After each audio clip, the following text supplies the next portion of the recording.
राधे राधे दोस्तों, welcome to my mini blog. तो आज की ब्लॉग की शुरुआत हो रही है मेरे साजो श्रृंगार के साथ। तो सुबह के 3 बजे ही हो गई हूँ मैं बिल्कुल अपने पहाड़ी गेटअप पर रेडी, क्योंकि आज है कलश यात्रा और मेरे भोले आ रहे हैं हरिद्वार से करीबन 10 दिन बाद अपनी कांवड़ यात्रा लेके।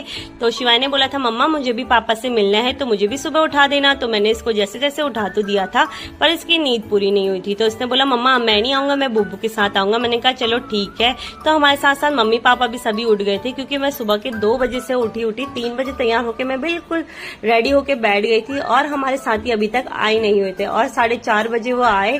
तो मैंने कहा तब तक मैं थोड़ा सा आराम कर लेती हूँ। तो करीबन वो 4:30 बजे पहुंचे। तो शिवाय को तो अब नहीं आना था, इसलिए उसने मुझे बाय बाय कह दिया था। और जब मैंने ट्राली में देखा तो इतनी ज्यादा भीड़ और यहाँ पे बैठने के लिए भी बिल्कुल जगह नहीं थी। तो कुछ लोग जो खड़े थे तो मैं भी उनके साथ खड़ी होकर यहाँ से चांदपुर से लाल कोटी तक खड़े गए। और बहुत ज्यादा रिस्की था, पर क्या करते, हमें जाना तो था ही ना। पर हवा बहुत अच्छी चल रही थी। तो फाइनली सुबह होते ही हम लोग यहाँ पे पहुंच गए थे। और यहाँ पे मुझे छोटी मिल गई थी, जिसने मेरी बहुत ज्यादा हेल्प करी। उसने मुझे बताया कि पूजा क्या और कैसे करनी है, क्योंकि मैं आज सेकेंड टाइम आई थी और मैं भूल गई थी क्या कैसे करना है करके। सबसे पहले हम लोगों ने दिया जला के गंगा माता की आरती करी।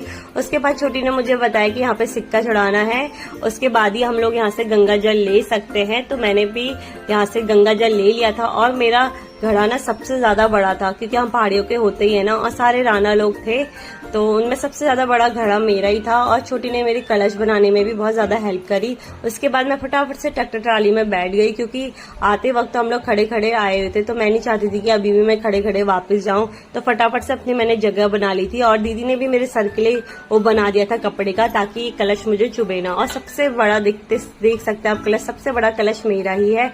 और हमारे भोले लोग आ भी गए थे और पीछे पीछे हमारे रथ चल रहा था। और आगे आगे हमारी झांकी, जो कि बहुत ज्यादा सुंदर लग रही थी।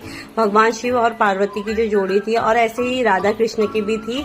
और हम लोग कलश यात्रा लेके यहाँ से पैदल झनकट से हम लोग निकल गए थे, जो कि कंकड़ पत्थर बहुत ज्यादा चुभ रहे थे। करीबन 10 किलोमीटर की हमारी पैदल यात्रा रही होगी, जो कि बहुत अच्छी रही। भगवान की कृपा से छाया भी बनी हुई थी। और यहाँ पे घंटी मेरी हाइट से ज्यादा ही ऊंची थी, पर मुझे बजानी थी और मैंने वो बजा के ही माना। तो हम लोग यहाँ पे पहुंच गए थे दरियानाथ मंदिर में। यहाँ पे हम लोगों ने जल वगैरह चढ़ाना था और भगवान शिव की आराधना करनी थी। तो जैसे जैसे हम लोगों ने सब कुछ यहाँ पे कर लिया था। और यहाँ पे पंडित जी ने हम लोग को टीका वीका लगाया। तो यहाँ से टीका पूजा करने के बाद हम लोग निकल गए अपने गांव की ओर, जहाँ पे चल रहा था भंडारा। और यहाँ पे भैया लोग सभी सेवा में लगे हुए थे। और उससे पहले सबसे पहले यहाँ पे हुआ था कन्या पूजन, जहाँ पे बहुत ज्यादा बच्चे हो गए थे। उसके बाद हम लोगों ने उनको क्या नाम है भोलों को खाना खिलाया।